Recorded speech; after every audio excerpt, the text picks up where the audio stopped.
Everyone, and welcome to the Friday Happy Hour Show brought to you by IrishSportsDaily.com. I am your host, Greg Flammang, and the band is back together. We got my guy, Frankie Vitovitch, on the show from UHND.com.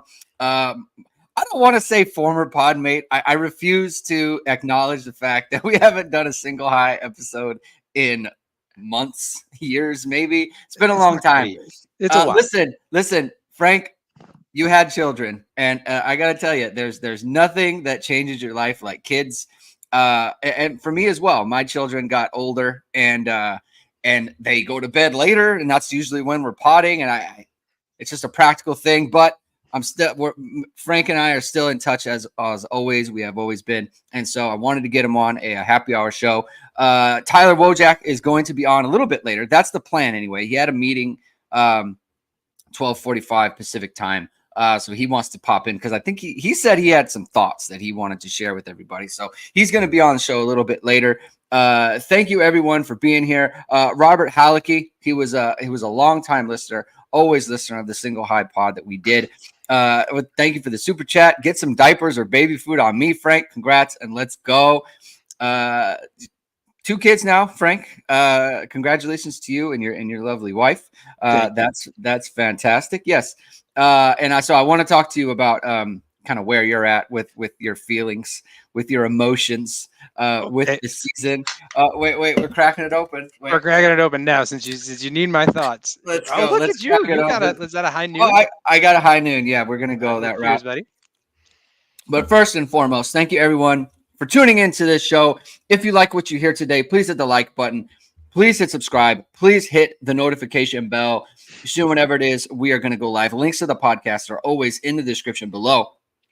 And as always, the show is brought to you by ESQ Clothing. They have finally stocked all of their bamboo dress shirts online. You've seen the bamboo dress shirts on all your favorite Notre Dame players and coaches, and it's made from proprietary fabric that's cooler and softer than cotton. It's the best shirt for any occasion. Go to esqclothing.com. Use ISD15 to get 15% off your order. That's ISD15 for 15% off.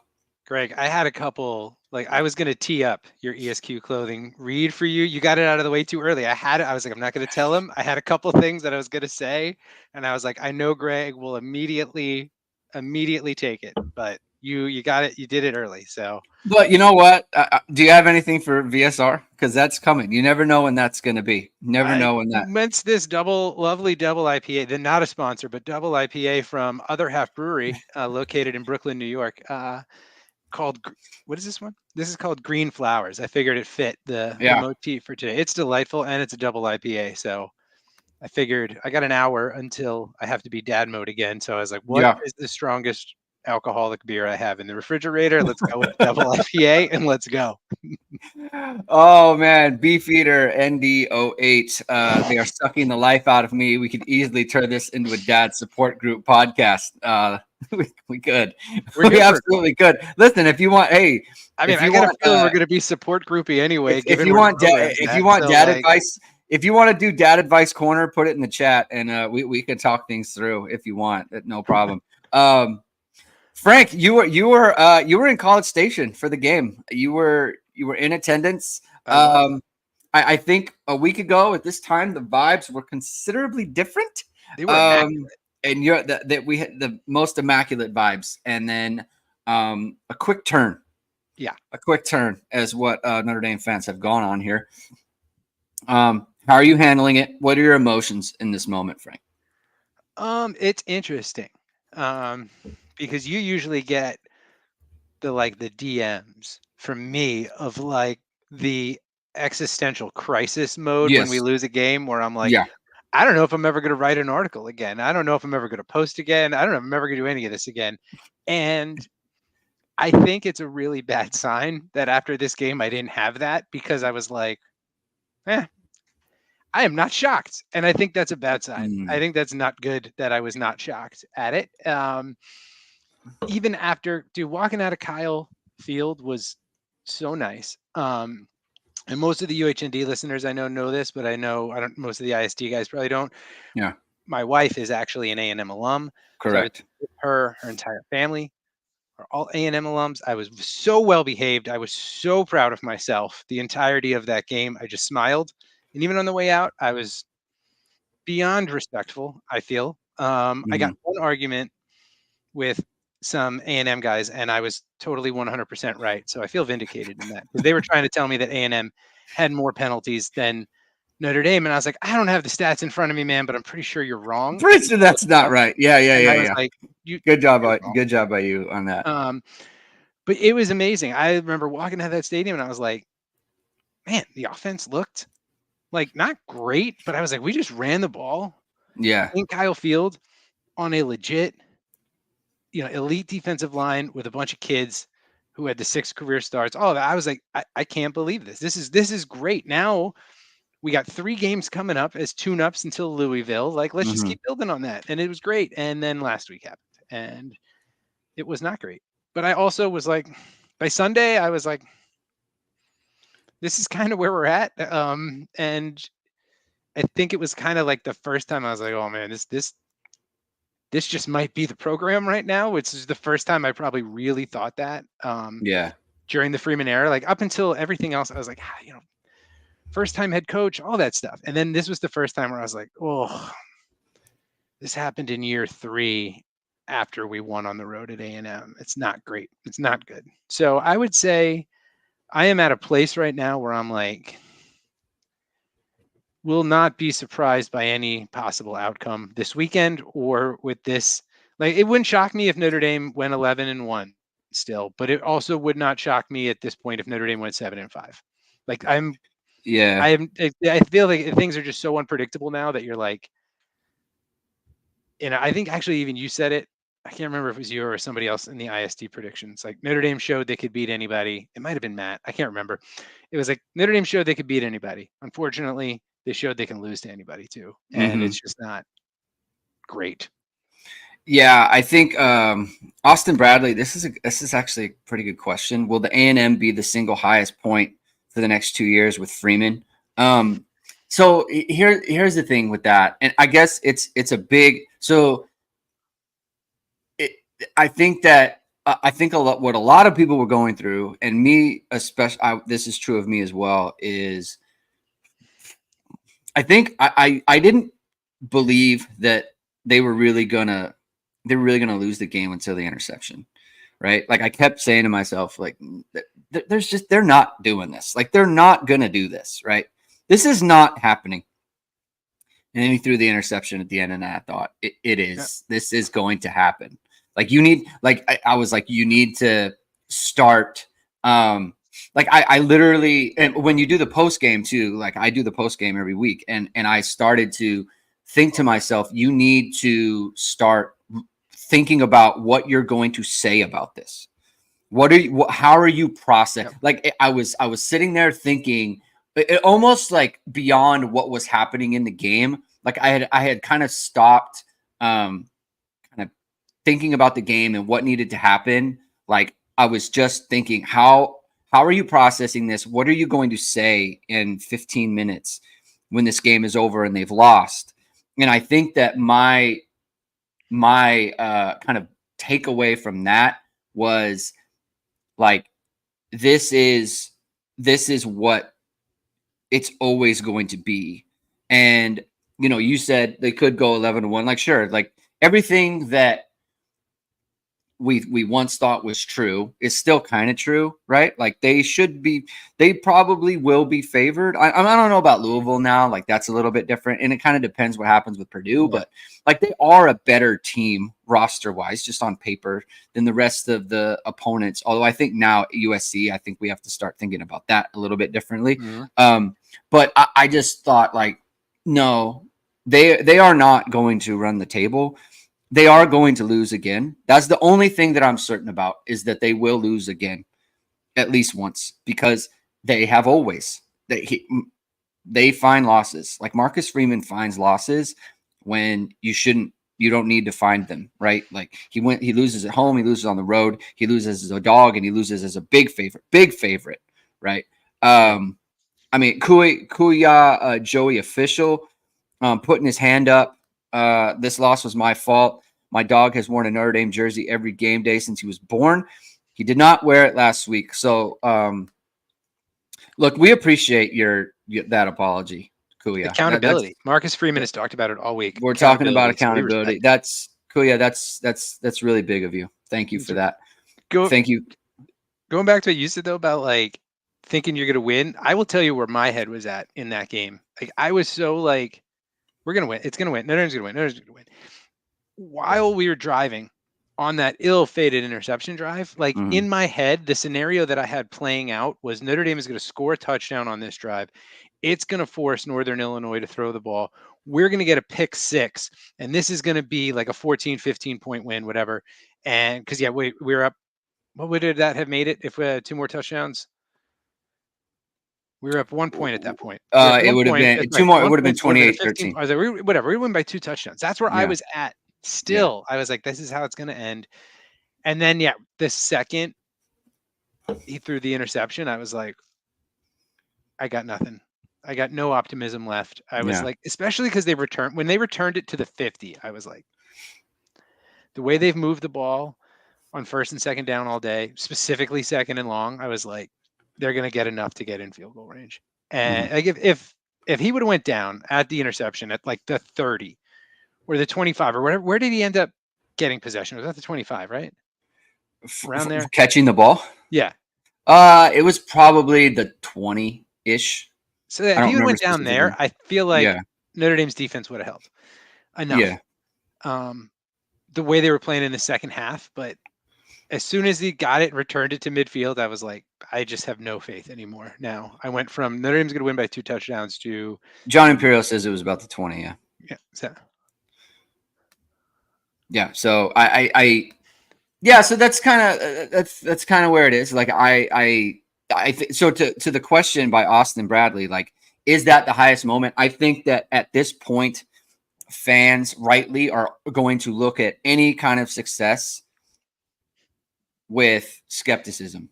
It's like the balls getting pulled from underneath them, right? Like, or the rugs getting pulled from underneath them, whatever analogy. Lucy's going to pull the football because it's just Notre Dame did this in 22 when they lost to Marshall. They won a string of games and it looked like they were going to come back, and then they lost to Stanford, right? And so like they've always had like I think his longest winning streak, somebody told me was 4 games. It's like an opportunity. What do you mean an opportunity? No, as I say, it's like they're not going to have many more opportunities to have a higher moment. Like who else? Beat in the regular season this year that we would say I'm going to tell you right now. Moment than A&M. I'm going to tell you right now, okay? Because I know how this works because we already did this. If Notre Dame wins the next 3 games, and Louisville is one of them, right? And they're because Louisville's probably going to be ranked coming to Notre Dame. If Notre Dame wins that game and they are 4-1, right, heading into the bye, people are going to feel like, okay, it's been sorted. The NIU game was an aberration. And people are going to feel that, right? Just because we react to. Yeah. I think the thing that fans do, and we did it after A&M. We did it after A&M, and we're doing it. And we're doing it now. Is the thing that we just saw? We always assume that is going to continue, right? That's why everyone is saying, like, 8-4, right, is possible. 7-5 is possible. 6-6 is possible. Like, we always think that thing, the thing that just happened, is going to keep happening, right? And so if they win the next 3 games, like, everyone is going to assume that, oh, it's good. Notre Dame's fine, right? But I think Freeman has shown, like, no, they are going to drop a game again. He finds losses, and there's no reason to think that isn't the case. So I think that's where it is. Let me ask you this though. I wanna kind of switch gears on this. Give me the rose-colored optimistic view for why you think the offense can get better in the next like game or 2. Like why is the Purdue game the game when they figure it out?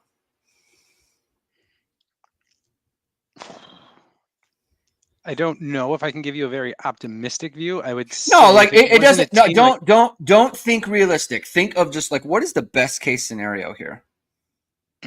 I mean, the best case scenario, in my opinion, is that they realize, like, hey, let's get the ball in the hands of these guys that ripped off long touchdown runs So against you're the thinking of the Texas A&M backs. defense on the road. But like, I don't know I mean, we didn't think A&M was going to let Notre Dame do that, so maybe Purdue will as well. But I mean, if anything, Purdue is really going to stack the line even more than they were going to previously once they've seen this Notre Dame passing game and force Notre Dame to Mhm. pass. But the most optimistic outcome would be Purdue comes out and says, we're not going to let you run on us. And Notre Dame comes out and says, screw you, we will run on you because we're bigger, we're stronger, and we're going to do it. And we got these two backs that are great. If that happens, I will have a shred of optimism. I don't know that it can. I Yeah. think they're going to try everything they can to take that away. Austin Bradley with a good one, like Mitchell Evans coming back. Like I think that's been a really big. It's been a really big, like, kind of people are overlooking it. In terms of just, I think we look at so many of the other issues, especially at quarterback, where it's like Mitchell Evans is supposed to be like a top player on this team, right? And he hasn't been able to be that because they're kind of easing him back in. Played 10 snaps in the opener, played 22 in the last game. So let's see if he can get up to 40, 45, right? Like he needs to be kind of like, are they using him as a blocker and not just as a kind of pass receiver kind of thing? Like, is he an every down type player for them? I think that's a big deal. I think like building the offense around those two backs, I think is where they kind of need to go. Because it eliminates the need for like really good quarterback play. And like they're objectively the two strongest parts of the team so far. I mean, let's be honest, like they are the reason Notre Dame is scoring touchdowns in the first 2 weeks. They haven't scored it. I said it yesterday on our show with Jamie. I put it in a bunch of other places. 421 scoring touchdowns this year on real drives, 2 red zone possessions, right? Like you get to the red zone 2 times in 2 games. You can't move the ball. Like you can't do that. And the only reason they've scored and the only reason they've had explosive plays is because of those backs. They need to focus on those running backs. What were you going to say? And Bo Collins. Yeah, no, Bo Collins. But here's the thing: against A&M without Bo Collins and making those plays, for sure. Like that is true. But like he's had a good start to the season. Yeah, and like I think they need to. The one thing they need to do is they need to like decide like, hey, he's going to be a very key player for Notre Dame. He looks like a dude. And another thing they need to do is they need to get Faison back. He is very important. We need to understand, like he is a guy that he has always been able to separate from defenders. Like there's one thing about Chris Mitchell so far. Like I can't say that he's been bad, right? But he hasn't. I don't think they're misusing him. I just don't think he's like a difference maker like that. I keep seeing him run curls, and I keep seeing him run these little short underneath routes, and I'm like, that's not why you got this guy. That's not his game. The thing is like even on that post that was that was underthrown, like he's not really separating there. He wasn't wide open. No, he was not. Right. And if so he put air under that, he could have like. I think Faison started for a reason. I think he's better than him. I just think he's better. And this isn't like a huge like I'm not trying to knock Mitchell in any kind of way. I think he can help Notre Dame for sure. Yeah. I just think Faison's better. Well, look at the passing game last year. What happened once Faison started playing against Louisville? It was like, oh, Hartman's got somebody downfield now. And he had that game. Yeah. He had the Sun Bowl. Like he is a legit. It's insane that Notre Dame's best receiver might be a kid in his sophomore year who gave a lacrosse scholarship. But I mean, you go with it. I mean, sometimes you got to get lucky with these things, right? Like you do because other Walton was a soccer player, man, and he turned into an All-American corner on a really good, 2002 team. So So sometimes you have to get lucky with that stuff, and like they still have Bo Collins, they still have Mitchell Evans, they still have the backs, right? Collins just looks good though, man. He's got to get the ball more. Like they trust him. Like that was pass right before the interception should have been an interception. Yeah, I mean, it definitely could have been. I mean, look, he made a very tough catch. And to be honest, like Jamie said, catches against A&M. Yeah. I mean, he's like they threw it to him 5 times last game, and he caught all of them. So Get him the that's ball, good man. efficiency.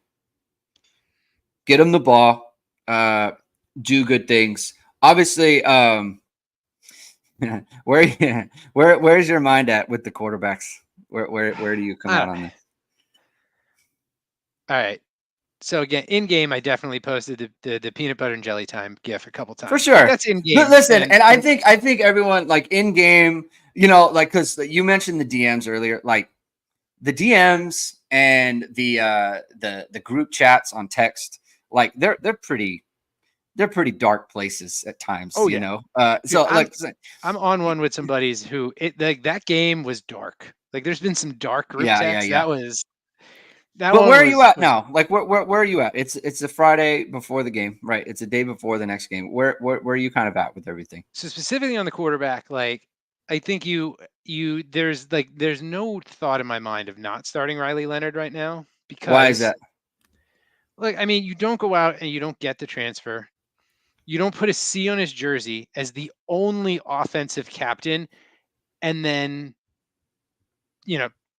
pull the plug after one really bad game because like A&M was not necessarily a great game from Riley Leonard, but it wasn't a bad game from him either. And better quarterbacks have gone into Kyle Field against that defense and looked worse. So like as bad as it was, I don't think you could pull the plug after one really, really bad game. Now, if he comes out against Purdue and is bailing on pockets and running to the right instead of stepping into the pocket, if he's throwing interceptions, if he's looking uncomfortable, then it's like, okay, maybe at halftime you start to think about it. Mm-hmm.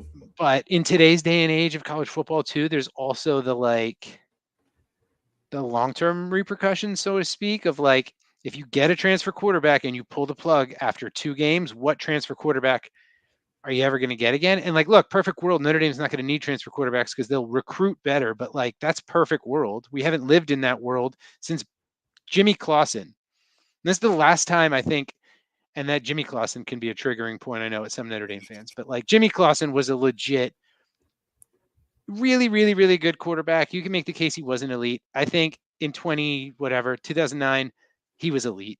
His numbers were ridiculous for what, if Notre Dame had a semblance of a defense that year, they were, whatever. But in a perfect world, you don't need a transfer quarterback, but you might in the future. But not even just like a transfer quarterback. Like if you pull the plug on a transfer after 2 weeks, like that is going to get thrown against you when you're trying to get transfers at other positions, I think. So I think you got to give him another shot. If it's more of the same this week, then it's like, all right, then you start to think about it. More That's of the where same. I am at with it. I mean, yeah, like the thing is like there's an aspect to this for me where it's like I need them to build an offense that I think is functional and looks good, because there's so much of the offense that I don't think is ready to, no matter who the quarterback is, like exactly. just isn't ready to be a good That's the bigger issue to me. Like, and it's hard because I don't go to practice. Like I don't see what Angeli can do. I don't see what, like the pass that he threw in the pass he threw at the end. Like, have they thrown that in practice? Like, have they completed that in practice? Like, I don't know. We haven't seen them at all. Fair. And like we talked about this, like Jamie and I have talked about this over and over again about how, man, we just haven't seen this team. Like we don't know what they, so like I can't say, oh yeah, like definitely go to Steve Angeli, because I don't know how he looks, right? I don't know. I only know what I've seen in the bowl game. Different coach, different, like totally different situation, right? Like Tosh Baker started the bowl game and was like, okay, right? Like that's where it was. Like that's the kind of level of competition they were at. Right. I think I'm if they want to start Leonard, then start Leonard, right? I think if you're starting him, then you have to treat, like it has to be that we're going to call it like we normally would. We're going to run him when we want. Because if you're like, you know what, we're starting him, but we're going to be careful. They can't do that. They're not good enough on offense in the other aspects of the game to be like, yeah, it's okay. Like we can just you know take away his ability to run, but he can help us in other areas. No. He needs to be full go, right? So I think if there's a limitation there, then you go to the guy who doesn't have the limitation. That's how I feel about it. Yeah. So if it's like middle of the second quarter and it's 10-3 down, and it's like they're not running him, then no, we got to do something else. Fair. We got the Notre Dame's got to do something different here, because it can't continue to be it can't continue to be this way. Kuya Joey official. It was the game plan that was just so like, it was like they came out, they ran that scripted drive. It wasn't perfect. Like, I forget who tweeted it out. I think multiple people have tweeted it out once the All-22 came out. There was a play before the touchdown run where Collins just breaks open, and it's like, dude, it should be an easy pass for a legit, high caliber quarterback. And he didn't see it. He didn't pull the trigger, and he ran and got like 3 yards. Like, whatever. But like, that drive was fine. And then we didn't see that the rest of the game. And it was almost like they treated the rest of the game like, let's just work on some stuff. Mm-hmm. Like, we have a list of things that we want to work on today, not like necessarily an actual game plan. I'll make a joke here. They had like concepts of a game plan where they just were like, we're going to check off these boxes and we're going to work on this set of plays and this set of plays and this set of plays. And it was just like, it was such a 180 from what they came out with that I was like, do you literally just have a checklist of stuff you want to like improve on? And you're like, well, NIU's NIU. So we're not going to respect that. We're just going to run whatever we want without, and that's how it felt. And I think the A&M game plan was the exact opposite, where it was so clear that they were like, we respect this defense. Last week's game plan was like, we don't respect NIU at all. So we're just going to try to do some stuff. And it was like, you're not there yet. Like, you need like 10 more games to be there, 12 more, whatever, right? And that's what was concerning. Yeah. Kevin McMillan asks, so was the coaching staff hiding Leonard's deficiencies in fall camp by not giving any access to y'all? No. This is how Notre Dame, I mean, I don't want to just say Notre Dame. This is like across college football. It's a big thing where it's like, you get nothing. Yeah. You get nothing. And to like, I don't want to say to credit. I think it's cool of Marcus Freeman that he gives the media the assistants and he gives the media players, right? Because they don't have to do that either, Exactly. So I think it's good on that. It's more Kelly, right? It feels like there's more access to players and assistants than prior. Yeah. So they're not trying to hide anything.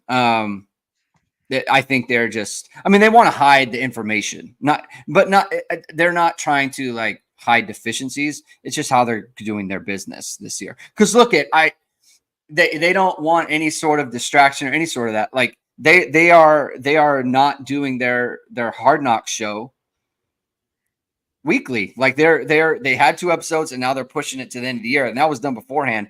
That's just how they are doing that. So that's the deal. Let's see. Brian Ward says limitation that game sidearm that underthrown pass wide receiver had to slow down to stop and run back. Sidearm that underthrown pass. I think interception. The way he definitely. He definitely short armed it. It was just so weird. It was such a clean pocket, and it was like shocking. It was a shocking throw. It was like, I will say, like, I tweeted it out after or the day after because I was like, given the circumstance, the opponent, everything that was going on, that like legit might be one of the 5 worst passes I've seen in a Notre Dame football game. Yeah, it was like Eric Chappelle, 1998 USC style pass.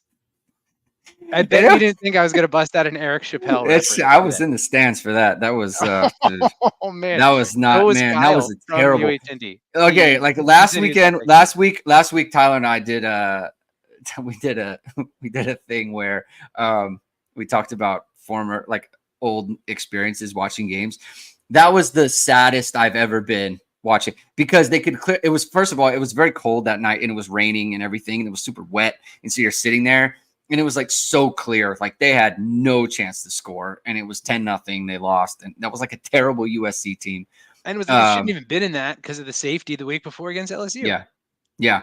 Similar vibe check. Like with Notre Dame beat that LSU team at home in that miraculous Bobby Howard interception return, and then a week later loses 10-0 to a bad USC team. One of the best games of the kind of modern era, the 98 LSU game. Yes. Incredible football game. Fun side note on that game. That very well could have been my first in-person Notre Dame game. However, my dad's very good friend was like, so you hadn't been to a game yet? I hadn't been to a game. 98, because I was, 16 at that time? I was 16 at that time. And one of my dad's like best friends, Notre Dame alum, and was like, I have 2 extra tickets.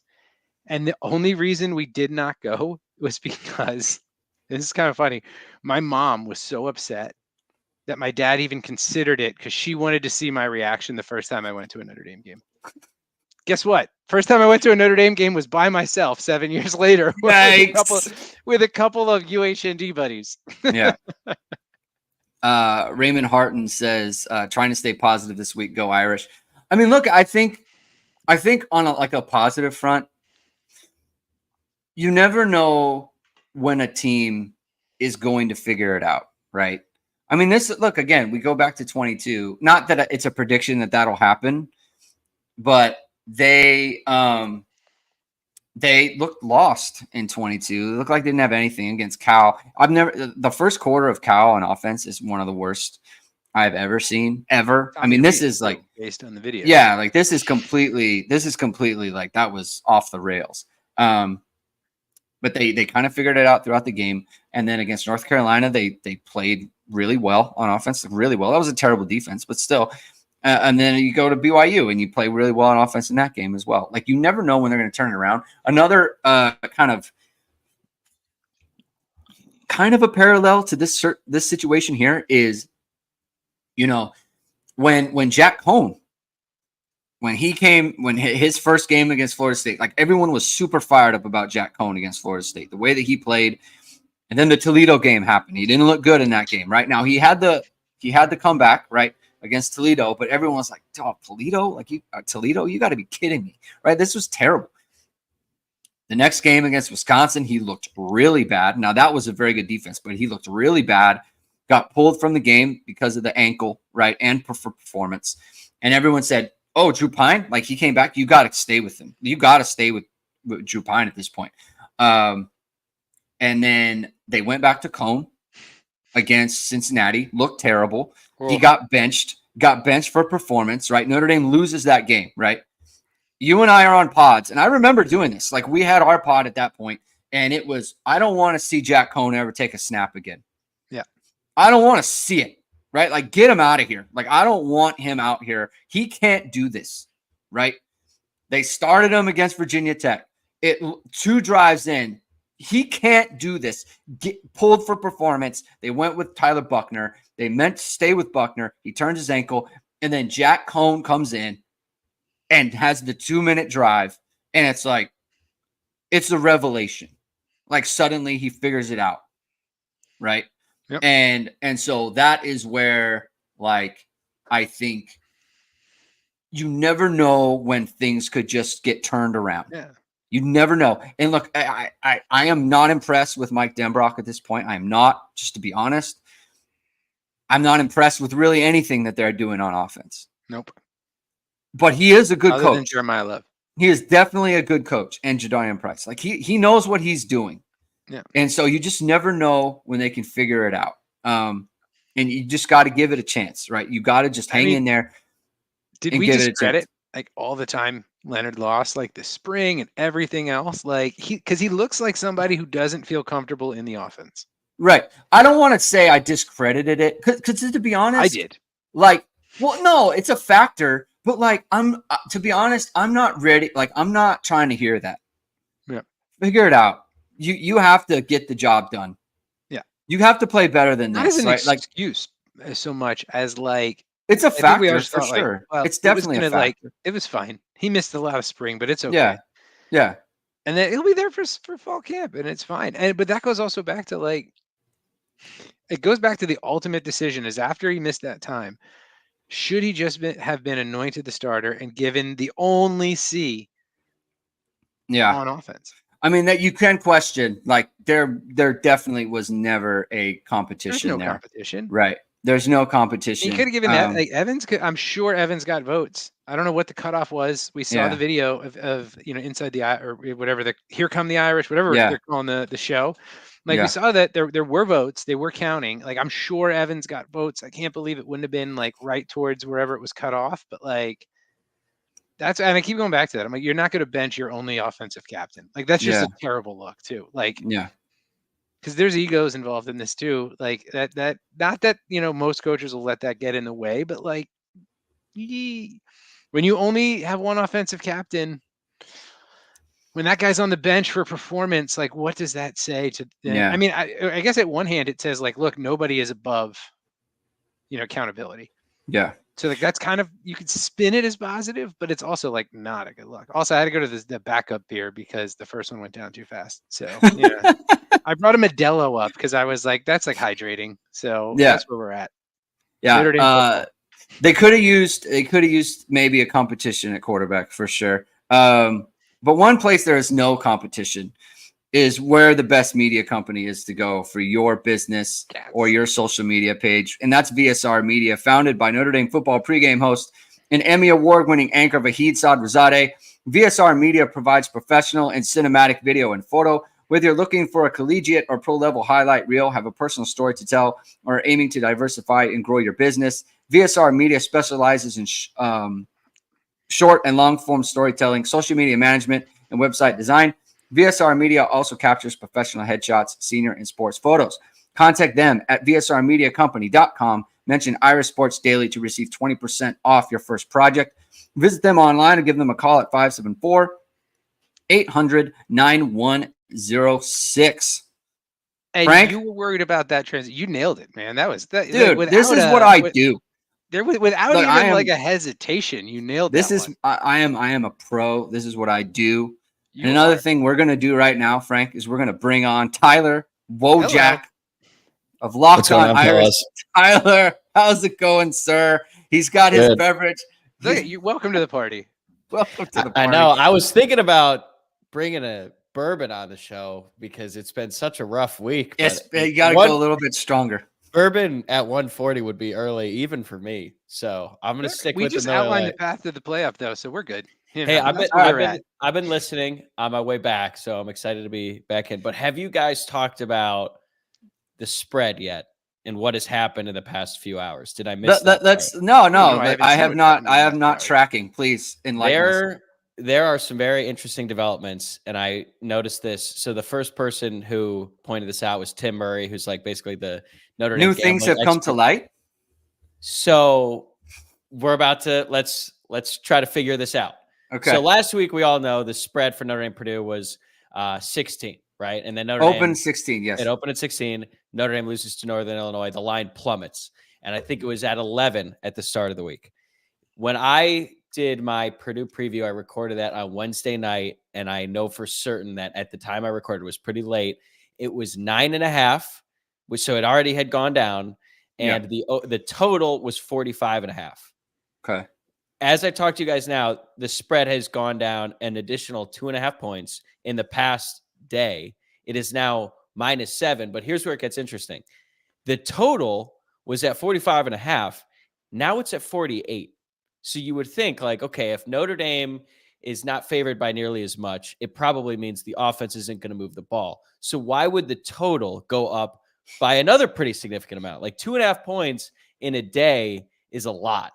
So now I'm thinking all kinds of different things. Is there an injury on defense? Is there an injury on defense? Does that mean Angeli's going to come in and maybe he throws a pick? It's really strange. I have never seen, first of all, a shift like this extreme in the span of 10 days, but teams don't often lose to Northern Illinois in the home opener. So that by itself is pretty significant. And then you add in the total and the movement there. I have no idea. I've thought about some different things, but very interested to hear what you guys think. So I'll just to get out front, I have not heard anything about I've not heard anything about anyone significant not being available for Notre Dame on defense. So just to get that out there, right? I don't. As far as I know, ISD is not on any sort of injury that we are tracking. Either. No. So I just put that out there. Where are you at, Frankie, with this? I don't like it. That's where I'm at. I don't like that at all. Like if it came down that much in a day, because it was -10 yesterday. Like to come down 2 points, that does not give me the good vibes. I will say that. I don't think that favors Notre Dame if the total went up and the spread got smaller. It's weird too, because I mean, if you're thinking about which player, I mean, it's very rare for one singular player to cause that much of a shift in any movement. Way more often than not, it's a quarterback, right? So if it were a defensive player, I'm not saying like even if Benjamin Morrison would say, just again, this is totally hypothetical. We do not have any insight at all as to whether or not, like, I'm not even sure a Benjamin Morrison injury would then constitute a nearly 3-point shift in the line. And he's the best player on defense. I mean, Watts got banged up. Yeah, and no, Watts was out. He wouldn't move the line like that. No, it would have to be something with Morrison just because he's their best player. But to your point, I don't even think that would move the line that much. Like, I just don't like it. I could see it if it was Leonard. If the line came down, even then, I don't think quarterback because Leonard's not available. But then the total wouldn't go up. The total would go down theoretically. I think the obvious option here is probably the quarterback, right? Because only a quarterback could cause the line to shift this much in such a short amount of time. Mm-hmm. We are also 1 day away from the game. Odds are Notre Dame has made a decision about who is going to start on Saturday. They have been adamant all week that it's going to be Riley Leonard. If they did switch, right, say for somehow someone in Vegas has gotten word that it's going to be Angeli. If that causes the shift, that causes sharp money to come in on Purdue. If the total were to go up, would the theory then be that, well, Notre Dame is not going to run the ball as much? Maybe they try to throw the ball more. Maybe that leads to more incompletions, more series, which then would lead to more points. Because with Leonard, if they're out there, they're probably just going to run the ball the whole time because he can't throw, or at least has not proven the ability to throw the ball in a Notre Dame uniform. Okay, that's just a theory. I think I personally, I would feel like more confident if Angeli was out there, because we've seen him complete passes. Like, as sad as that is, I would be like, all right, yeah, Notre Dame is going to pass more because their backup is in. And it is such a weird place to be in if you're Notre Dame. But I saw this as I was coming home to do this, and my alarm bells were going off. And Frankie, I'm with you. Initially, I was like, wait, this is bad. Then I saw the total. I'm like, it has to be Angeli. And personally, I would feel more confident if Angeli were out there in this specific game. I'm not talking about the rest of the season, but as we sit here getting ready for Purdue, I would feel more comfortable with Angeli, despite the fact that clearly sharp bettors might disagree. I just want to throw this out there. This is a great note from Elliot Zackham. The line last week was off by 30 points. So it's, maybe sometimes they don't really know. I'm going to just say, like, if it is Angeli, the Notre Dame is just like, cancel the press conferences. You know what I mean? Like, cancel them. Just don't even have them anymore. Like, get away, like the depth chart, throw it in the garbage. Don't need it. The injury report, take it out of here. No more questions for the coach. Just have them come in and just make a statement, and everyone goes home, because that's kind of where it is. I mean, they have gone out of their way, guys. Let's be honest, because like I will tell you, like, there has been a couple times now, and now that I'm on the second beer, I could share my comp here. Is that you guys have watched The Office, and where Michael Scott says, like, sometimes I start an answer and I don't know where I'm going, and I hope I get to the end of it, I get somewhere. I get that vibe from Marcus Freeman sometimes, where I'm like, I don't know where you're going with this. And then a lot of it is like first time head coach stuff, not used to dealing with the media, but like sometimes he just says stuff that I'm like, I don't know if you realize what you just said. Like when he opened up on Saturday with, well, we've been here before. I'm like, yeah, man, that's tough. The problem. That's like, of course we've been here. Like, we know that. Like, don't it, and it's like he does that sometimes where and I get he's still learning, but sometimes you're just like, ooh. I think the overall, like the way that people have reacted to this, and from a big picture, like I think everyone kind of went straight big picture with the game afterwards because that was kind of the biggest thing. He really kind of got off the hook with the 62-yard field goal attempt. That's kind of crazy, right? Like insane. Has he ever made one from that? No, he has not. He has not. It was like with the wind, and it's like, well, but wait a second, like, and you have to think about this from from a percentage point of view. What's more likely, that you hit a Hail Mary, or that he can hit a 62-yard field goal? What also wasn't there 6? Am I wrong? Was there 6 seconds left? There were 5.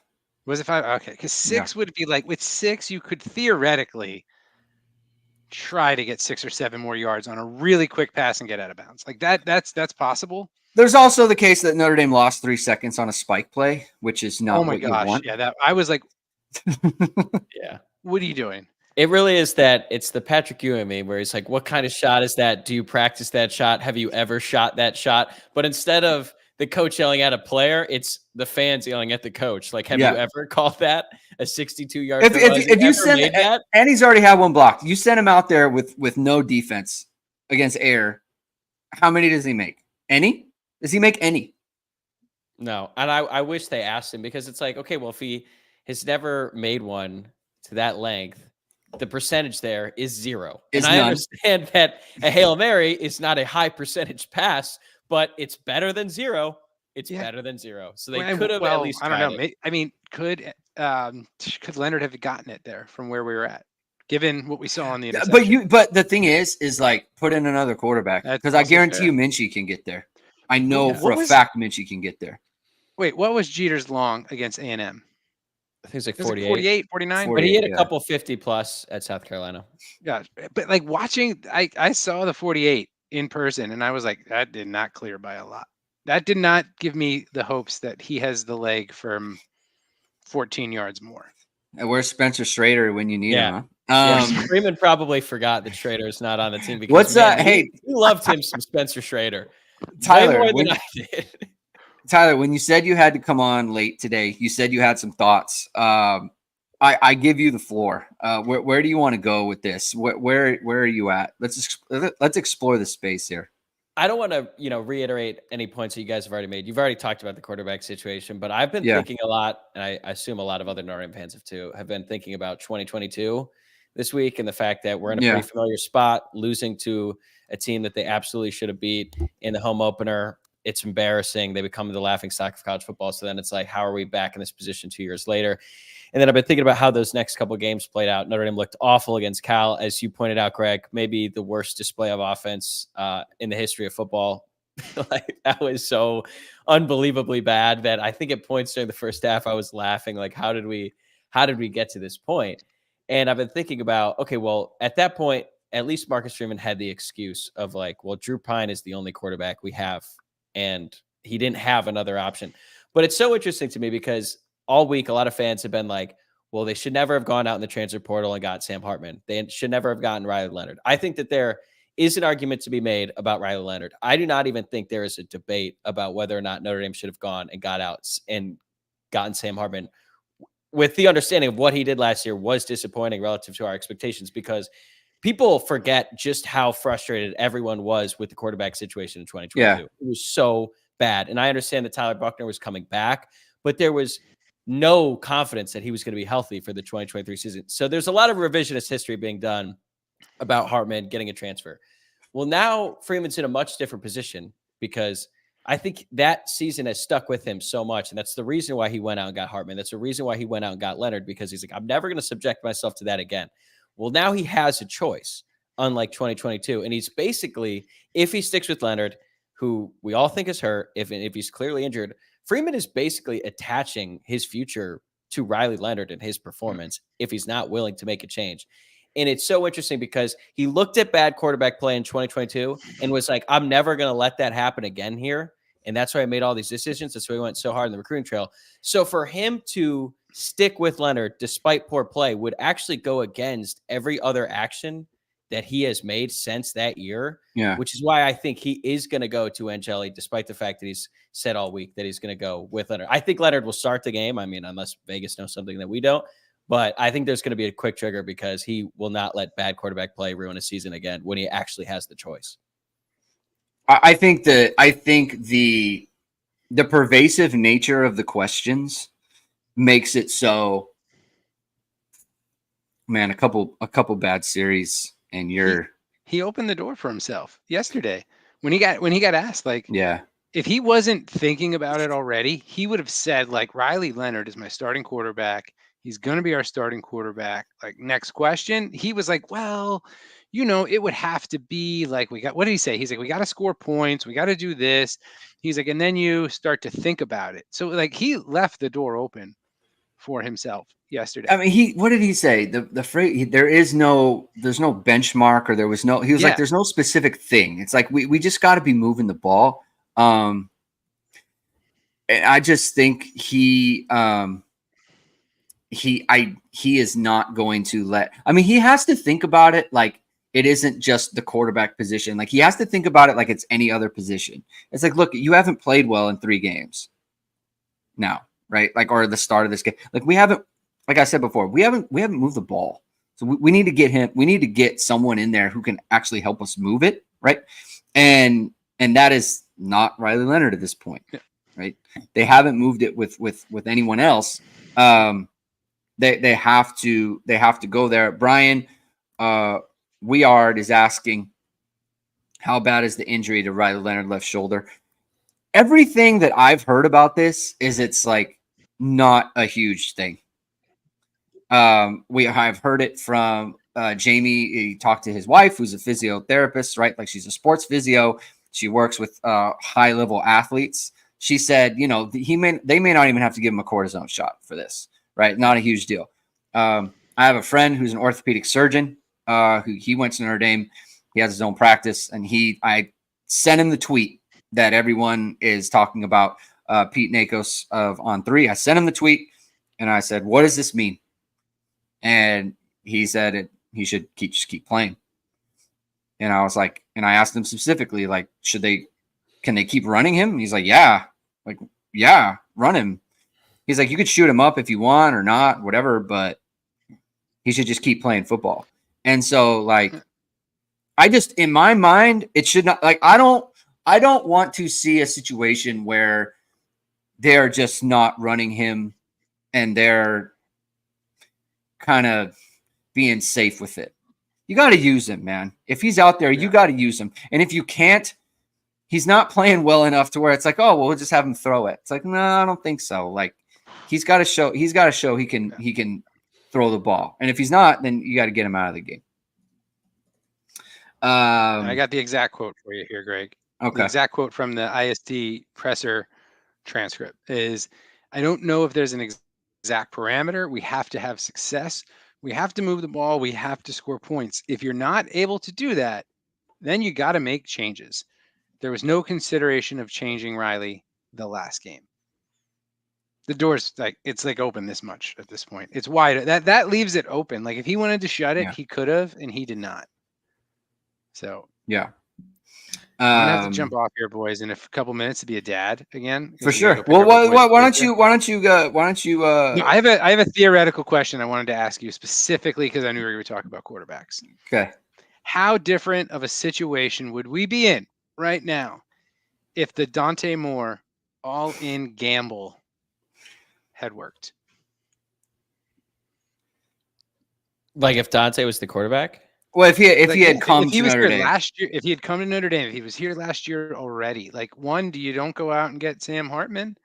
How different is it's funny when you because I was thinking about it this week. I was like thinking about quarterback recruiting, and I was like, that one decision to go all in on him. And I mean, Minshew's great, but he hasn't, been able to get the starting role, yet. Like, what if Moore had done it? He would have been the starter last year. You wouldn't have gotten Hartman last year. You'd have Moore in his second year at Notre Dame right now. I disagree. I think they still would have gone out and got Hartman. I Think agree so? with that. I agree with that. Because of how bad 22 was, and Freeman he would not have been willing to anoint a true freshman quarterback in his second year after what he went through in his first year. Also, Dante Moore struggled mightily last year. I think he absolutely would be the starter this year. Like, they would not have gotten Riley Leonard in the portal, but I also think that But if Moore Dante committed Moore would have early left. on, Yeah. exactly. Like, you don't get Moore and then sign Hartman and keep Moore. Yeah, that's probably true. I was thinking about it this week. I was like, that is because quarterback recruiting has been such a roller coaster at Notre Dame for 20 years. I mean, the thing is, though, is like maybe he would have started him, and maybe they don't get Hartman, but like Notre Dame isn't in a better situation because Dante Moore was no great shakes last year at UCLA, and that was with what's his name?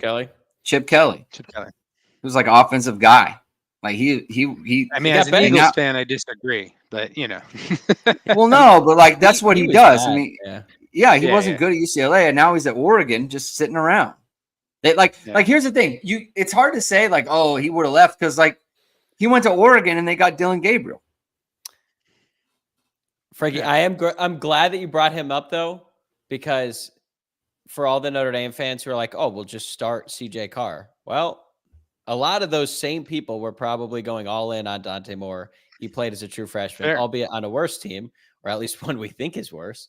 And he was bad, and he got benched. He went, let's look at it, 11 touchdowns to 9 interceptions. I think he had 3 pick sixes at one point. He was really looking like Tyler Buckner out there. 53% completion, negative 84 rushing yards. Like, that's the thing about playing such a young quarterback in college football these days. It's really, really hard. And everyone's been like, oh, well, Dylan Raiola is doing it. Like, he did it against Colorado, who's terrible. And I think they played like who they play week 1. It's escaping me. But either way, those are outliers. And I think a lot of fans are like, why isn't Carr just going in? Why isn't Notre Dame a serious program? It's like, they are a serious program. That's why they're not starting a true freshman when he's 4th string. Yeah. All right, Frankie, you got to go. Carr right now. I do have to go. We got to go pick up our boys. And I don't know where I'm going to dinner, but I'm going somewhere to dinner, I'm told. So that's where I'm at. Nice chatting again, buddy. You too, guys. This was fun. Let's do this again. And hopefully on like more positive notes. Yes. I agree. All right, man. We'll talk to you. Good talking to you. Take it easy, guys. Have fun. See y'all. Yep. Later. And with Frank leaving, that's a good time to mention to everyone, hit the like, hit subscribe, hit the notification bell on this podcast. So you know when we're going live on the notification bell. Subscribe. We're having a good time. We're going to keep the party rolling here. Let's see. Brian, I don't know how to say her last name. I'm going to say Brian W. It's confusing to me. Brian Ward. Irony is Sam Hartman would have won against Northern Illinois. Actually, I think that's 100% correct. But he also would have lost against Texas A&M. So Notre Dame would be 1-1 regardless. I mean, that's kind of the deal, right? Like, and that was the whole thing last year, where it's like they crushed the cupcakes last year with Sam Hartman. That's why their points per game, they had 39 points per game. Yards per play were off the charts. Their SP plus metrics were fantastic. I mean, the analytics loved Notre Dame's offense last year, but you go up against Louisville and you throw a bunch of interceptions. You go to Clemson, throw a pick 6 that just crushes your hopes and dreams, right? Like, that's what last year was. And this year is so far the opposite, right? They went and won against Texas A&M. And then you play the exact same way. And if you think about it, like they truly did. If they had gone, and instead of on a 2nd and 1, they do what they did against Texas A&M. They run the ball, and it goes into the end zone. They end up with about 180 yards rushing at that point, which is where it was against Texas A&M, right? They would have won pretty much the exact same way. Except they didn't. They did the thing that you shouldn't do, which is you throw deep and all those other things. That's the worst Notre Dame quarterback pass since when? I think it was legitimately worse than any single one of Drew Pine's throws, because for all of the times that his pass got batted down at the line of scrimmage, where he just airmail it to Braden Lenzy in the end zone against Stanford. He never threw one in a critical moment of the game like that basically gave the game away. And it was so bad. It was such a bad pass. Like Drew Pine had some really bad ones, and Buckner's pick six in the bowl game against South Carolina was bad. But this one was just like, it was shocking.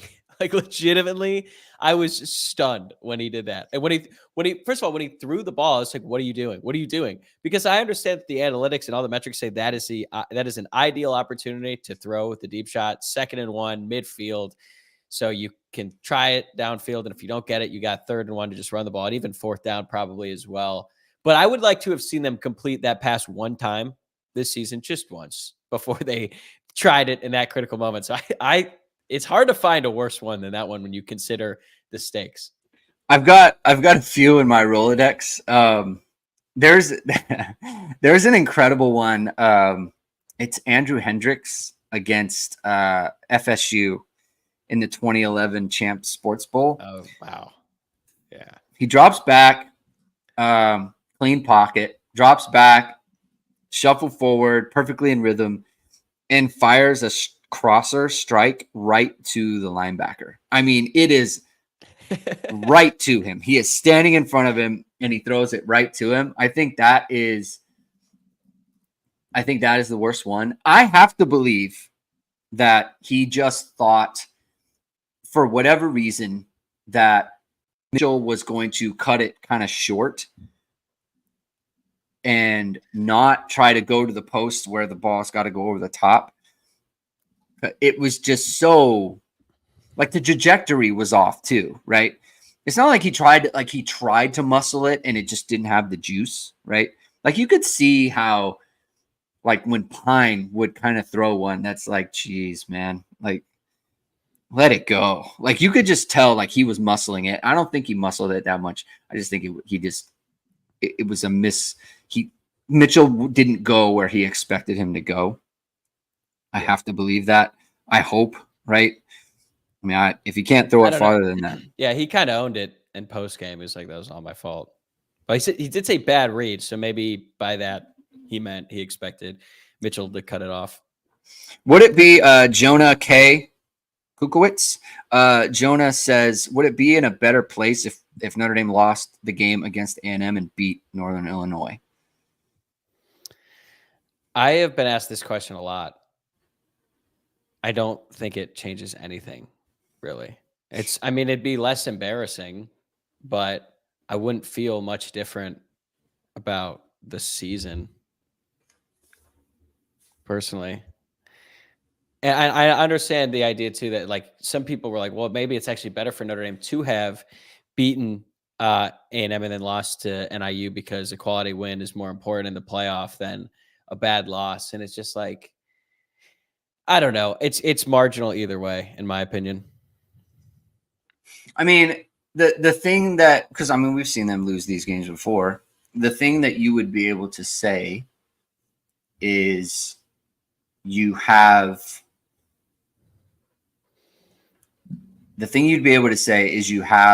like the next chance to win the big game, right? You have the next chance against Louisville. All right, you didn't do it against A&M, but you got the chance against Louisville, right? And you got the chance against well, Florida State stinks, but like then you got the chance against the USC kind of the end of the year, right? Like you can always just get to the next big game and try to win that one. Can Notre Dame get over the hump, right? You can have that conversation. Because the other part is, like, you don't know, because Kuya Joey Official says no because A&M is horrible also. Like, well, maybe they aren't, right? But we don't know that right now. And so it's kind of hard to assess and talk about now because we don't know what A&M is really, you know?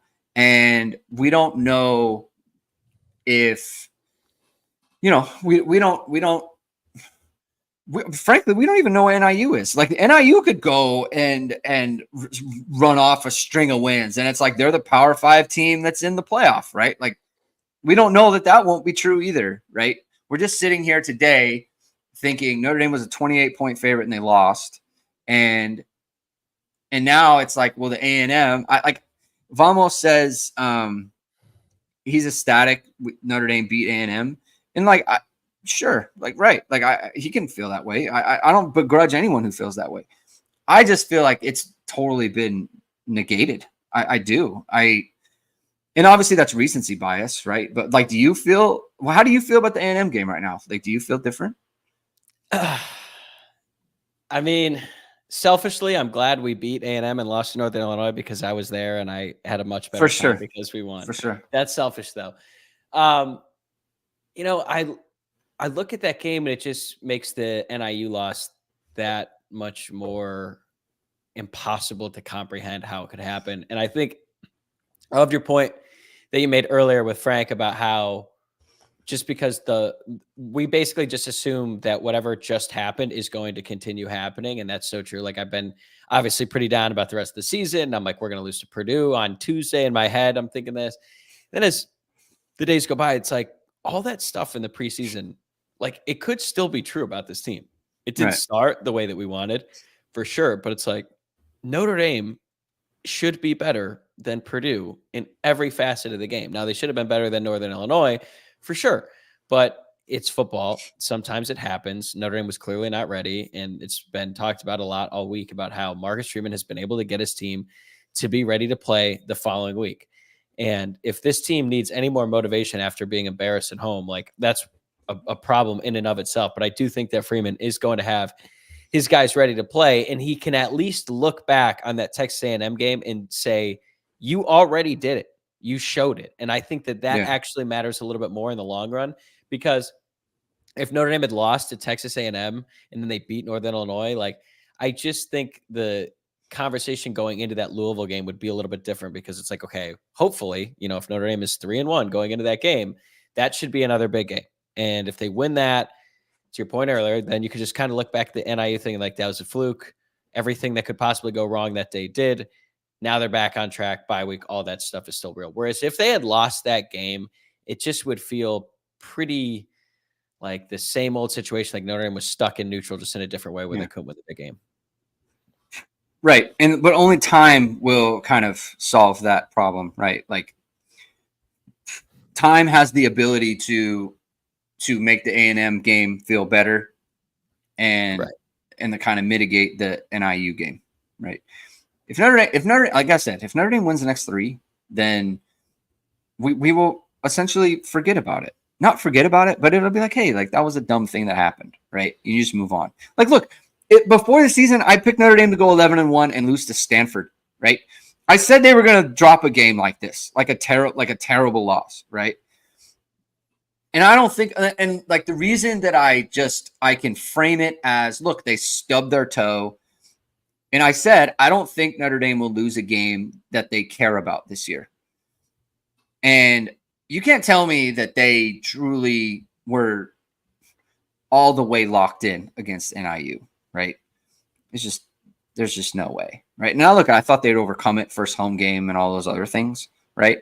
I thought they would be obviously much better on offense. Like I picked them to score 38 freaking points, right? Like I thought they had a better offense than this for sure.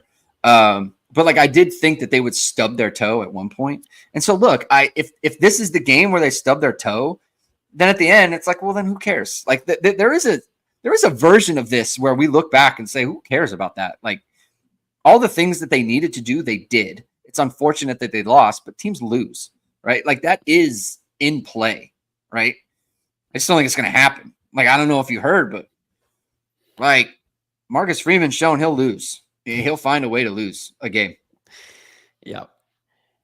I am going to be locked in to NC State, Northern Illinois on September 28th.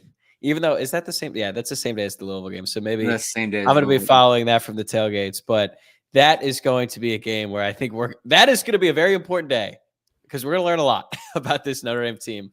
On one hand, because they play Louisville, and it's like, do you have any sense of pride after what happened last year? Okay, good. You should come out ready to go and dominate this Louisville team, and do not let Tyler Shuck come into Notre Dame Stadium and beat you. Also, I'm going to be very intrigued by what Northern Illinois does, because I know a lot of people are just kind of like, oh, well, now this group of 5 team is the best chance of making the college football playoff. Maybe that's true. That would be the best case scenario for Notre Dame, is if they do end up getting that automatic bid in the playoff, although we thought Marshall was pretty good. But honestly, like, I was nervous about this Northern Illinois game because I thought they had the right pieces for an upset. They returned a bunch of starters. They had a good offensive line with a ton of experience. They had a really good secondary.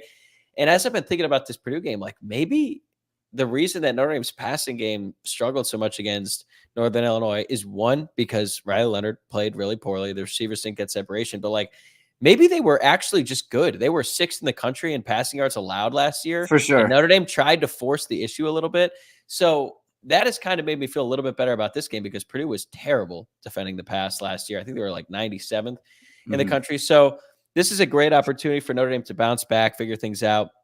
And I'm not saying this is a get-right game by any means on offense, but you're right. Marcus Freeman has blown these games before, and it is maddening, and it is so frustrating. And, I think it's fair to call into question what his ceiling is as head coach, because you can't let this keep happening. But he's also proven that he can win games, especially when he really needs them. And this is a great opportunity for him to showcase that he can do that again.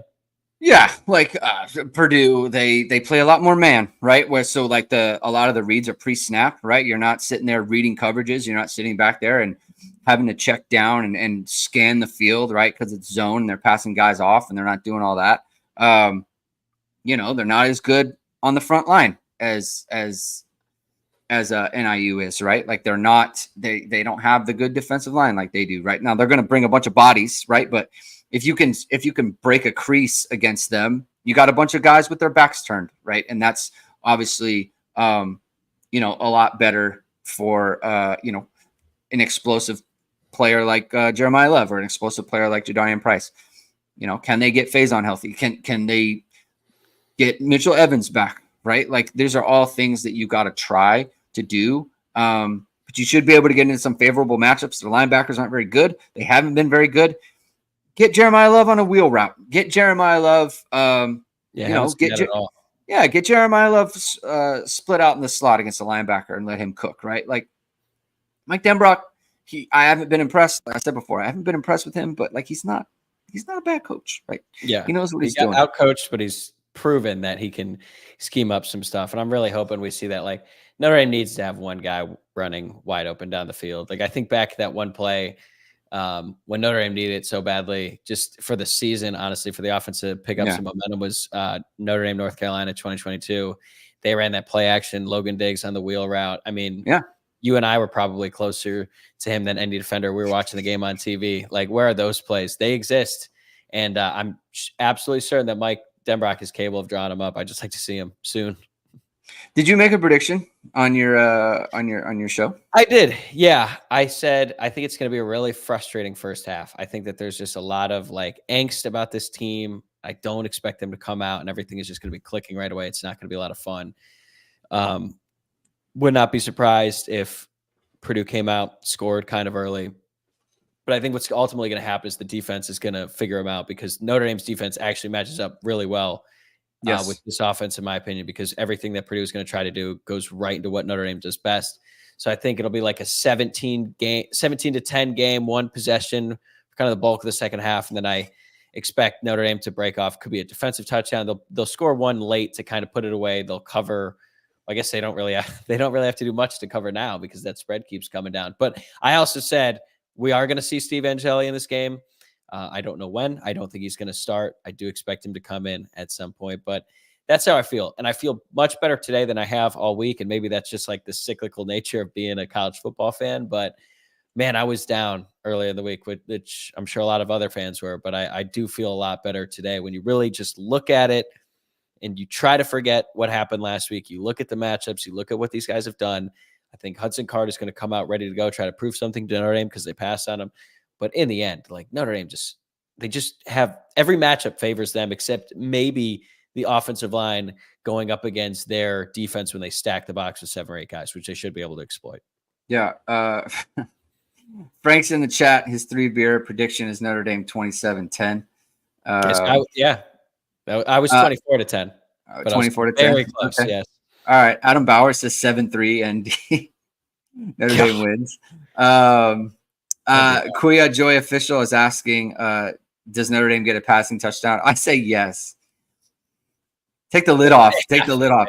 But it'll be like a screen or something. No, you like know it what would be won't really funny is if we ran like a jet halfback pass. No, Like the first touchdown is like a pitch. It would be like 2002 all over. it'll be That would it'll be a Mitch Evans Oh my fake, god! Wait, it'll be a Mitch Evans fake wildcat throw that to would like be a great Cooper prop bet. Flanagan. Who throws the first touchdown pass for Notre Dame? The quarterbacks or the fields? Yeah. What would the bet be?